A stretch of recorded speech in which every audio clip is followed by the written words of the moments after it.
Buenos días a todos. Bienvenidos a este culto, a este tiempo especial de alabanza y de adoración al Señor. Comenzamos con la música, seguiremos con su palabra, con las oraciones, con las ofrendas, pero que todo lo que hagamos hoy sea para nuestro Señor. Vamos a ponernos en pie y vamos a leer en el Salmo 145. Otro salmo de alabanza al Señor.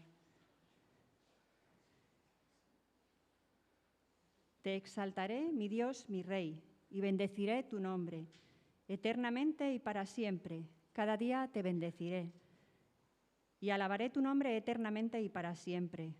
Grande es el Señor, y digno de suprema alabanza, y su grandeza es inescrutable. Generación a generación celebrará tus obras, y anunciará tus poderosos hechos. En la hermosura de la gloria de tu magnificencia y en tus hechos maravillosos meditaré. Del poder de tus hechos estupendos hablarán los hombres, y yo publicaré tu grandeza. Amén.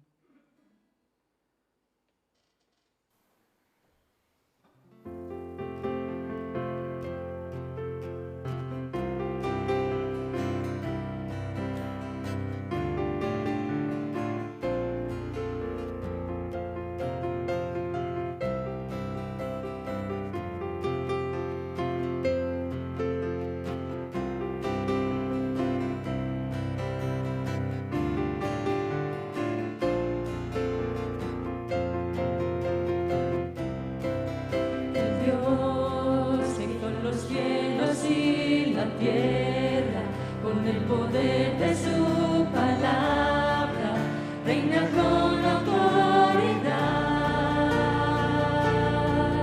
El Dios que aún los vientos le obedecen, una palabra suficiente para los muertos levantar. Nadie es como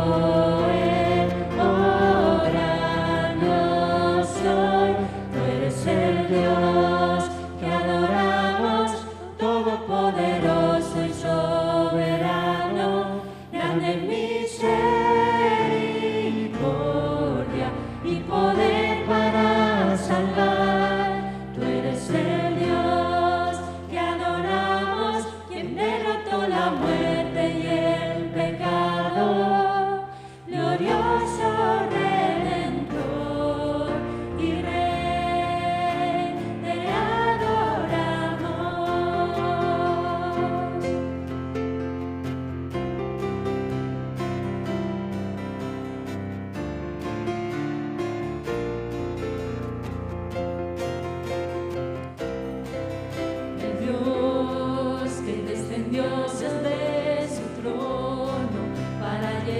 Sobre sus hombros nuestra culpa y transgresión. Jesús exaltado sobre todo nombre, sobre todo nombre, solo en él hay salvación. Nadie es como él. El Dios que adoramos,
Dios.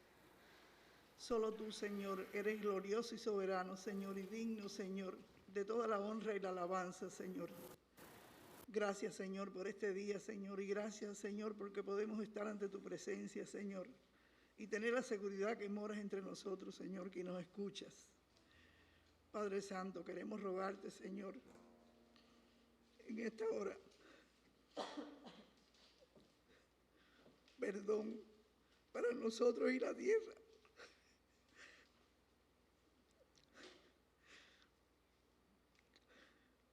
Ten tu oído atento, Señor, a nuestra alabanza, a nuestros ruegos, Señor. Perdón, Señor. Ten tu oído atento, Señor. Glorifícate, Señor, en tu pueblo, en toda la tierra, Señor. Sea tu palabra bendecida, Señor, en cada lugar. Oh Padre, glorifícate hoy, Señor, aquí en este hermoso templo, Señor. Señor, que tu palabra expresada hoy, Señor, sea recibida por nosotros, Señor, para tu gloria y tu honra y para nuestro crecimiento, Señor. Oh Señor, para nosotros y los que escuchan en su casa, Señor, te lo rogamos. Bendecido y grande es tu nombre, Señor. Gracias, Señor, por estar aquí en medio de nosotros, Señor. Gracias por todas y cada una de tus bendiciones, Señor. En tu nombre, Señor. Amén. Amén.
Y es el tiempo de traer delante del Señor nuestros diezmos y ofrendas.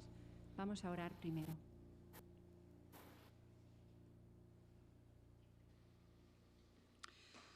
Padre nuestro, te damos gracias, Señor, porque tú nos amaste primero, Señor, como hemos cantado, Señor. Señor, haz que te amemos como tú nos amas, Señor, a nosotros. Y en este tiempo, Señor,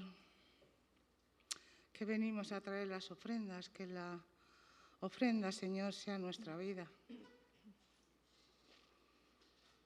Y de lo mucho que tú nos das, Señor, porque damos gracias que nada nos falta, Señor, y el que no nos falta, Señor, nunca eres tú, Señor.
Amén. Podemos sentarnos.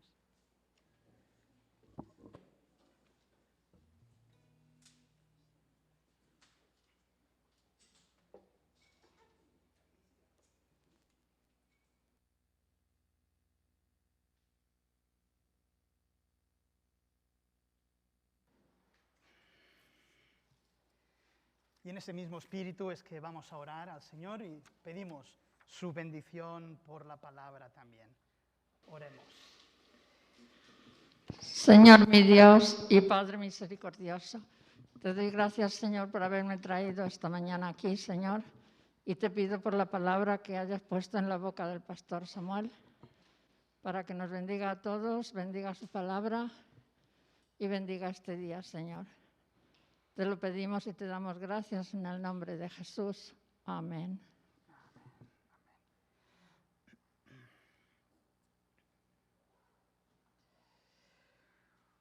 Un reconocido filósofo, lingüista e historiador ya fallecido decía lo siguiente: si como ser humano al final de mi vida me preguntaran qué es el éxito, respondería que es haber vivido una vida en la que viví, amé y respeté, y fui respetado por los otros a los que amé y respeté. Disculpe, decía este autor, que use tanto la palabra vida o el verbo vivir, pero prefiero no buscar ni sinónimos ni otras formas de decirlo. El éxito de una vida entera, de una vida completa, es el éxito en las relaciones humanas. Una vida sin amor habrá sido desastrosa. Y lo cierto, queridos hermanos y amigos, es que cuando contemplamos nuestro mundo, cuando observamos las relaciones humanas en el seno de la familia, del trabajo y la sociedad, en no pocas ocasiones observamos más bien lo contrario, ¿verdad? Conflicto, ruptura, desintegración, dominación, falta de respeto y desamor. No son fáciles las relaciones interpersonales, sino justo lo contrario, ¿verdad? Es un terreno lleno de complejidad. Para cualquiera de nosotros representan, sin duda, hermanos, un importante reto de parte del Señor. En esta mañana la pregunta que nos hacemos hoy es importante y es la siguiente: ¿cómo mejorar nuestras relaciones humanas? ¿Cuáles son algunas de las cualidades que debemos cultivar en cuanto a las mismas? ¿Cómo hacer para que la nueva comunidad que Cristo ha creado por medio de su cruz sea una realidad en nuestro cotidiano vivir? Para ello leeremos en la epístola del apóstol Pablo a los Colosenses, capítulo 3, versículo 18, hasta el primer versículo del capítulo 4. Un texto amplio que nos habla de las relaciones domésticas, de los deberes sociales en la nueva vida. Texto muy semejante, al que encontremos, por ejemplo, en Efesios, capítulos 5, capítulo 6. Y dice así la palabra del Señor: casadas, estad sujetas a vuestros maridos como conviene en el Señor. Maridos, amad a vuestras mujeres y no seáis ásperos con ellas. Hijos, obedeced a vuestros padres en todo, porque esto agrada al Señor. Padres, no exasperéis a vuestros hijos para que no se desalienten. Siervos, obedeced en todo a vuestros amos terrenales, no sirviendo al ojo como los que quieren agradar a los hombres, sino con corazón sincero, temiendo a Dios. Y todo lo que hagáis, hacedlo de corazón como para el Señor y no para los hombres, sabiendo que del Señor recibiréis la recompensa de la herencia, porque a Cristo el Señor servís. Mas el que hace injusticia recibirá la injusticia que hiciere, porque no hay acepción de personas. Amos, haced lo que es justo y recto con vuestros siervos, sabiendo que también vosotros tenéis un amo en los cielos. Si hay un texto en las Escrituras, o hay textos en las Escrituras que se presentan en ocasiones a malas interpretaciones, sin duda uno de ellos es el que tenemos delante. Texto que, por otra parte, el apóstol escribe en un contexto determinado, lo sabemos. Lo escribe en la cultura mediterránea del primer siglo en Medio Oriente, contexto que, por supuesto, el apóstol no pone en duda y respeta en todo momento. Hoy no tenemos esclavos en nuestras casas, afortunadamente. Bueno, quizá algunos sí, pero así como formalmente no. Sí, algunos se ríen. Pero no tenemos esclavos en nuestras casas y las mujeres no van con un velo encima de la cabeza. En la iglesia pueden orar y también incluso, por lo menos en algunas, sí pueden predicar. Cosa que algunas de estas cosas identifican a otras religiones como el Islam, ¿verdad? Bueno, este dato es importante porque una de las reglas de interpretación bíblica tiene que ver precisamente, y es una regla que usamos todos, tiene que ver con considerar el contexto al cual el escritor se dirige y desde ahí realizar una hermenéutica adecuada respecto al mismo. Y sé que me pongo en un terreno un poco pantanoso, ¿verdad? Pero es así y lo hacemos todo el mundo, todo el mundo. Sea como sea, No entraremos aquí, y ya lo anuncio, en debate en este mensaje, simplemente, eso sí, consideraré algunos de los grandes principios generales, hermanos, que nos pueden dirigir en nuestras relaciones humanas, personales, cualquiera sea el tiempo y cultura en el que nos ubiquemos. Principios generales que nos pueden dirigir, y en esos estaremos de acuerdo todos, en nuestras relaciones personales. Algunos de estos principios, hermanos. En primer lugar, debemos temer a Dios ante todas las cosas. Debemos temer a Dios ante todas las cosas. El texto paralelo al de Colosenses lo encontramos en Efesios 5 y es bueno también contemplarlos juntos, y ahí leemos un versículo que a mí me parece importante y que de alguna manera da la norma para la comunidad cristiana. Someteos unos a otros en el temor de Dios. Someteos unos a otros en el temor de Dios. La nueva vida cristiana, sea en la iglesia, sea en el hogar, sea en la sociedad, hermanos, excluye todo tipo de dominación de unos sobre otros, de autoritarismos, de violencia, de poder. Antes, al contrario, se da una relación entre iguales basada en el servicio mutuo y en el amor. Más concretamente, hermanos, estas relaciones en el seno de la nueva familia de Dios que ha creado Cristo Jesús por medio de su cruz, en esa nueva comunidad de Cristo, se dan únicamente en el temor de Dios. Estas relaciones se dan únicamente en el temor de Dios. Es decir, todos y cada uno de nosotros, especialmente, estamos sometidos a Cristo. Para empezar, ¿verdad? Estamos sometidos a Cristo, a quien debemos toda reverencia, adoración y honor. Y solamente cuando el Señor ha transformado así nuestro corazón, es que efectivamente podemos tener relaciones presididas por la armonía, la paz y el amor de Dios. Temer a Dios, sabemos todos, significa respetarle. Temer a Dios significa obedecerle a Él, adorarle a Él, amarle a Él ante todas las cosas. Este es el principio más importante que nos llevará al éxito en nuestras relaciones interpersonales. Leemos en Deuteronomio, capítulo 10, versículos 12 al 13, y ahora Israel, ¿qué te pide el Señor tu Dios? Simplemente que le temas y andes en todos sus caminos, que lo ames y le sirvas con todo tu corazón y con toda tu alma, y que cumplas los mandamientos y los preceptos que hoy te manda cumplir para que te vaya bien. Y el salmista rogaba de esta manera: instrúyeme, Señor, en tu camino, para conducirme con fidelidad. Dame integridad de corazón para temer tu nombre. Una buena plegaria, una estupenda oración que podemos hacer nuestra. Dame integridad de corazón, Señor, para temer tu nombre. Debemos temer a Dios ante todas las cosas, ofrecerle de corazón, hermanos, reverencia, respeto y honor, obedecerle y adorarle con todo nuestro ser. En segundo lugar, debemos mostrar mansedumbre y comprensión mutua en nuestras relaciones. Mansedumbre y comprensión mutua. En otras palabras, el orgullo y la dominación dentro de las relaciones cristianas, ya sea en el hogar o en la iglesia o en la sociedad, quedan totalmente fuera de lugar. Quedan fuera de lugar.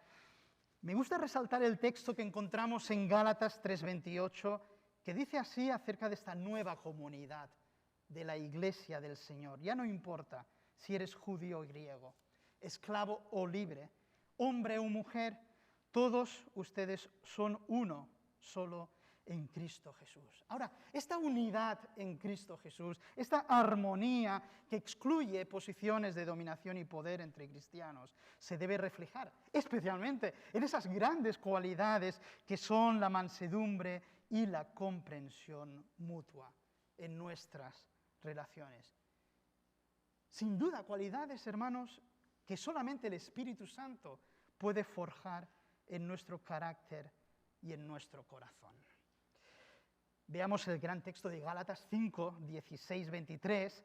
Así que os digo, vivid por el Espíritu Y no seguiréis los deseos de la naturaleza humana, porque ésta desea lo que es contrario al espíritu, y el espíritu desea lo que es contrario a ella. Los dos se oponen entre sí, de modo que no podéis hacer lo que quisierais. Pero si os guía el espíritu, no estáis bajo la ley.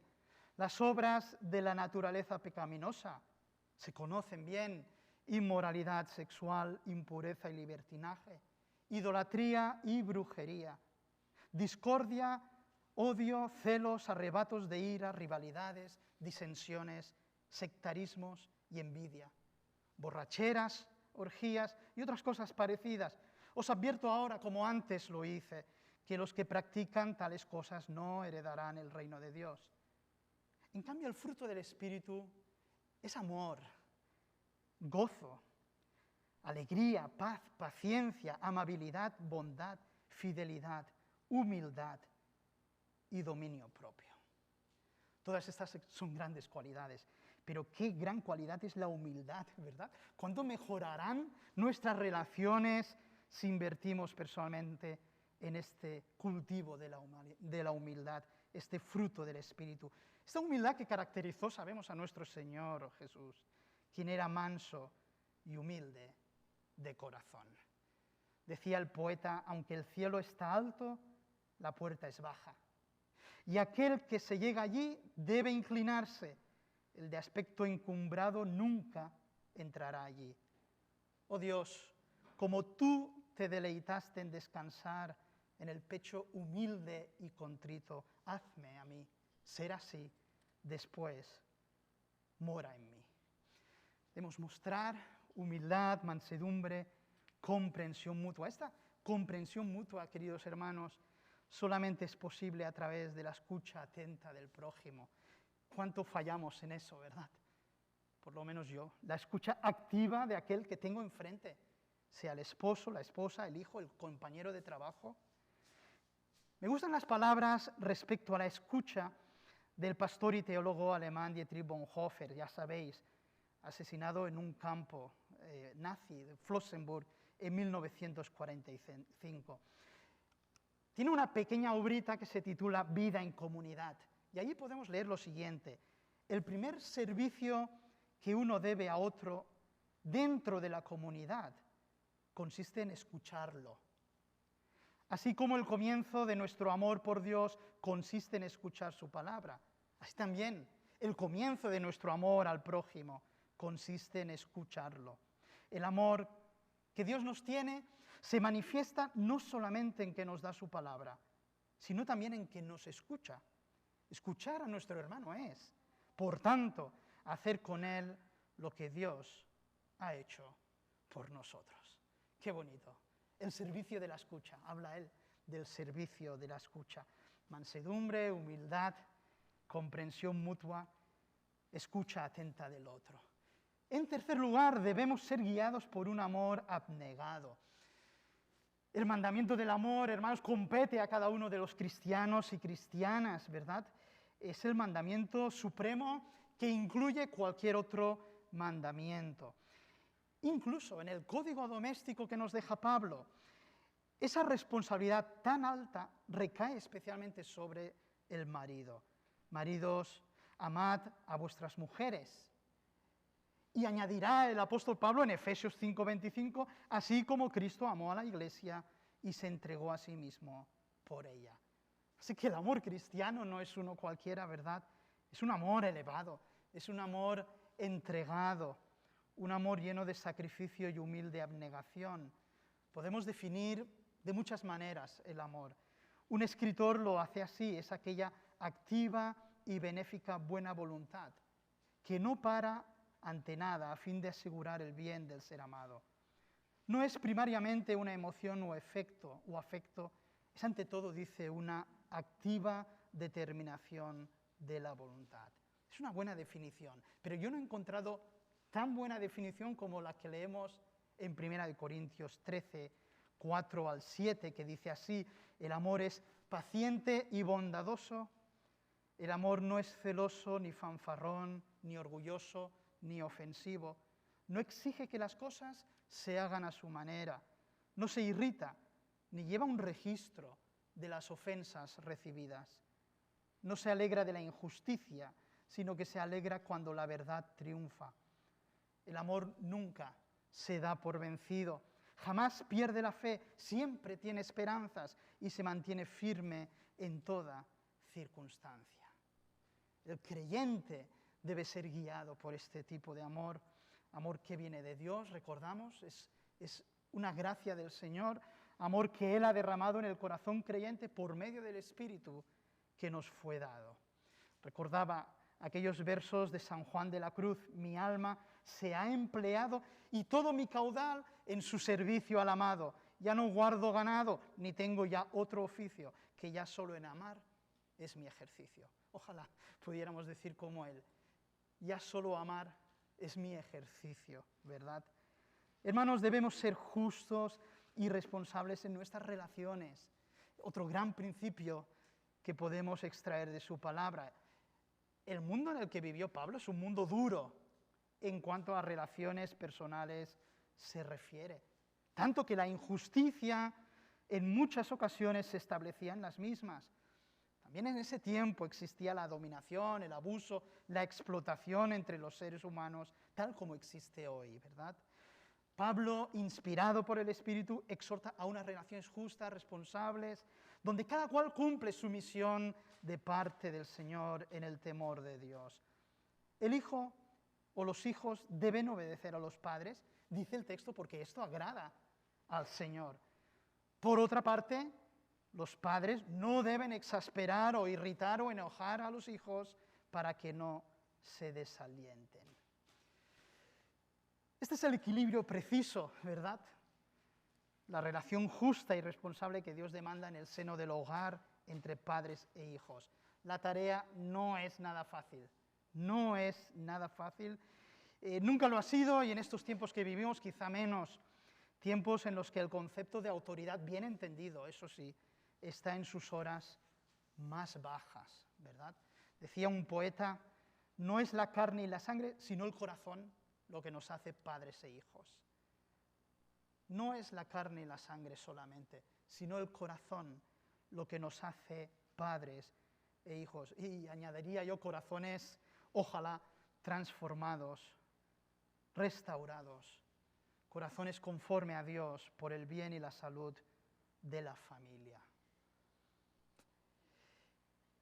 En el ámbito laboral también tiene Pablo algo que decir. El siervo obedece a su patrón, no de cualquier manera, no de apariencia, no como sirviendo al ojo, sino dice con un corazón sincero en el temor y reverencia del Señor. Y me gusta ya que Lutero y Calvino en el siglo XVI rescatan eso de que el trabajo que cada uno tiene debe ser vivido como la vocación que Dios nos ha dado, es decir, como un servicio de adoración, como una ofrenda al Señor. ¿Cómo cambiaría esto de verdad? ¿Cómo cambiaría esto? La perspectiva en ocasiones tan negativa que tienen las personas del trabajo. Vivir el trabajo como nuestra vocación, nuestro llamamiento de parte de Dios, como una ofrenda al Señor. Pero también dice el amo, el patrón, tiene sus obligaciones y responsabilidades marcadas por esta justicia que Dios trae al mundo. Lejos de tratar al empleado con abuso, explotación, parcialidad y atropello, deben conducirse por lo que es justo, dice Pablo. Es decir, por lo que es recto y equitativo, siempre conscientes ellos mismos de que tienen un amo en los cielos, que es el Señor. Este es un principio de nuevo revolucionario impresionante, ¿verdad? ¿Cómo cambiaría para el bien del mundo laboral si estas fueran las relaciones que se dan en él mismo? Es decir, si los valores que el cristiano tiene, los valores del reino de Dios, se vivieran en estas esferas. La justicia, la verdad, la libertad. Libertad en el sentido cristiano, libertad para amar. La santidad, la fe en Dios y la paz que Él otorga. Debemos ser justos y responder por nuestras relaciones, ser responsables. En palabras del profeta Miqueas, Él te ha declarado, oh hombre, lo que es bueno. ¿Y qué es lo que demanda el Señor de ti? Sino solo practicar la justicia, amar la misericordia y andar humildemente con tu Dios. Y ya llegamos hacia el final. En quinto lugar, debemos vivir vidas de servicio en el Señor. Conviene, hermanos, en nuestro tiempo de máscaras y apariencias, en nuestro tiempo de promoción personal a través de Facebook, Instagram, los deseos que tienen algunos de likes, ¿verdad? Conviene que vivamos fuera de los focos vidas de sincero, humilde y silencioso servicio al Señor, allá donde nos encontramos. Me parecen muy importantes estos versículos 23 y 24, de gran necesidad en este tiempo, ¿verdad? Y todo lo que hagáis, hacedlo de corazón. Dice, como para el Señor y no para los hombres, sabiendo que del Señor recibiréis la recompensa de la herencia, porque a Cristo el Señor servís. Recordaba las palabras de Jesús mismo en Mateo 20, 25. Dice que Jesús llamó a sus discípulos, apóstoles, y les dijo, ¿sabéis que los gobernantes de las naciones se enseñorean de ellas y los que son grandes ejercen sobre ellas potestad? Mas entre vosotros no será así, sino que el que quiera hacerse grande entre vosotros será vuestro servidor. Y el que quiera ser el primero entre vosotros será vuestro siervo, como el Hijo del Hombre, que no vino para ser servido, sino para servir y para dar su vida en rescate por muchos.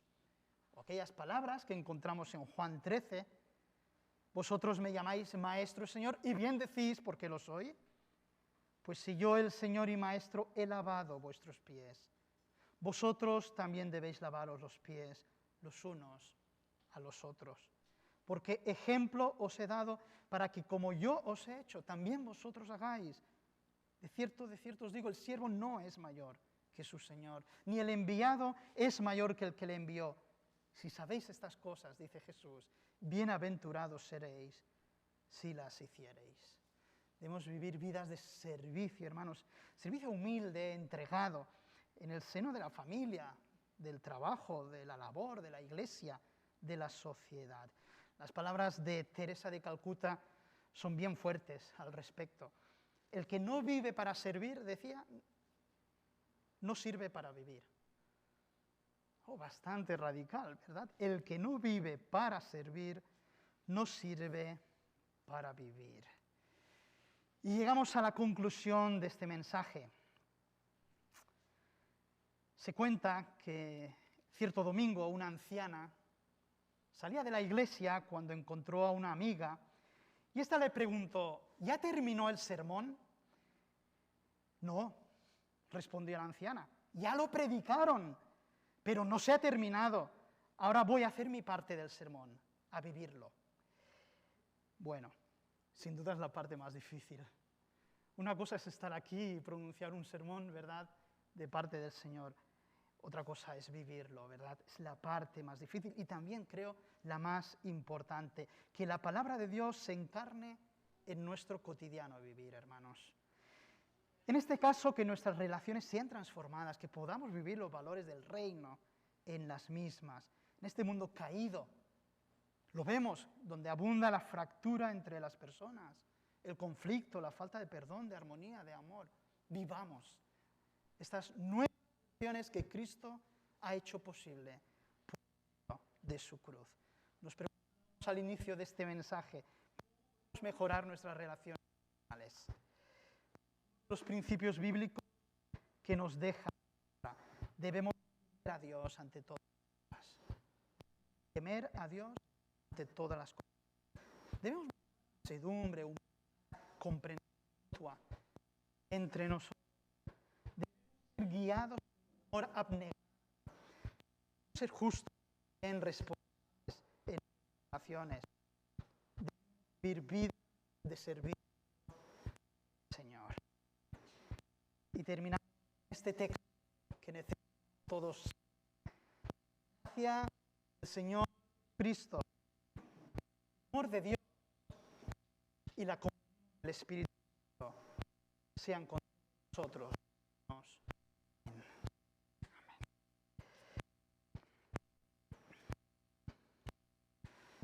Y un cántico es un arrepentimiento.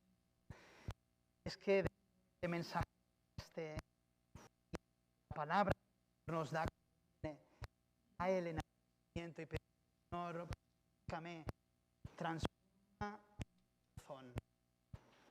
Impide huir de tu amor, Señor, lo de mi vida.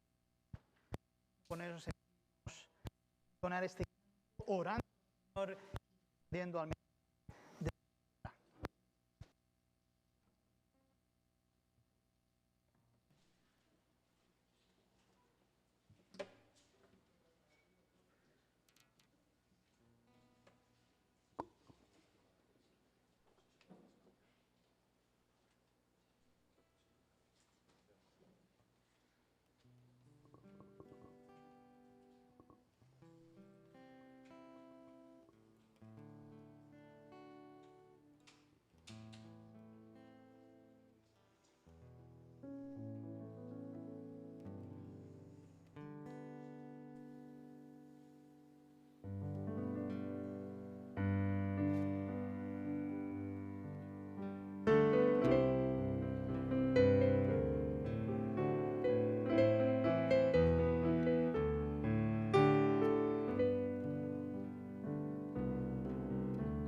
Enséñame tu camino, Señor, y andaré en tu luz. Dame un corazón entregado a ti para honrarte, oh Dios.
Y así leemos en el Salmo 86, versículo 11 y 12.